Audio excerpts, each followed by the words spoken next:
We've got to be aware that we are an island, and we've got to, wherever possible, try and do it ourselves and look after ourselves. Instead of ending up with a couple of acres for the hens, we ended up with 30 acres, 23 acres of woodland and 10 acres of pasture. My particular love was the woodland, but when we looked at it, it was just completely overstood. It was an absolute mess. So I got advice about how to regenerate this 23 acres of woodland. And my advice was to actually chop it down, bulldoze it into the middle and set fire to it. Well, that for me wasn't an option.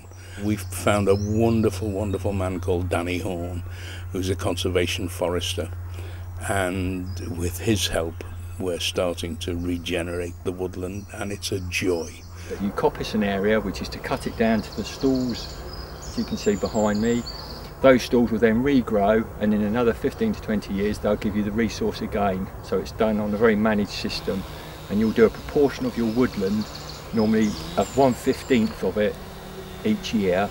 Coppicing is a great way to encourage woodland species to stay in a woodland, partly because you've always got a new bit, because you don't coppice a whole woodland at once. You do a bit and then you move on and do another bit, and then you move on and do another bit, and so there's always a bit that's the right age for any species you like. We brought in kindling machines, we brought in wood chipping machines, so that, you know, the wood wasn't going to go off the island. We could actually sell bags of wood chipped to golf courses for paths, and we could sell the kindling in the winter through, you know, a few farm shops and things. And we managed to secure the first contract with a boiler on the island, which is at the catering unit at Her Majesty's Prison in Parkhurst.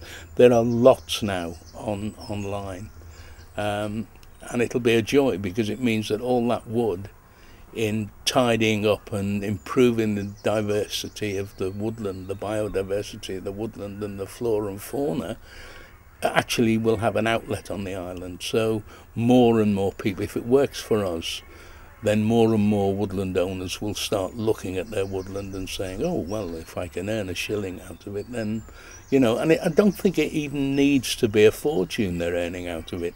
If they could actually cover the cost and a little bit more, then I think they'd be on board. And we've, through Danny, really have set up a hub of woodland owners who will be interested. And once the boilers come online, then, you know, I mean, we've got Waitrose that are looking at this. We've got Pan Estate, which is imminent, are going to use a lot of wood. So it's great. The future's looking really good.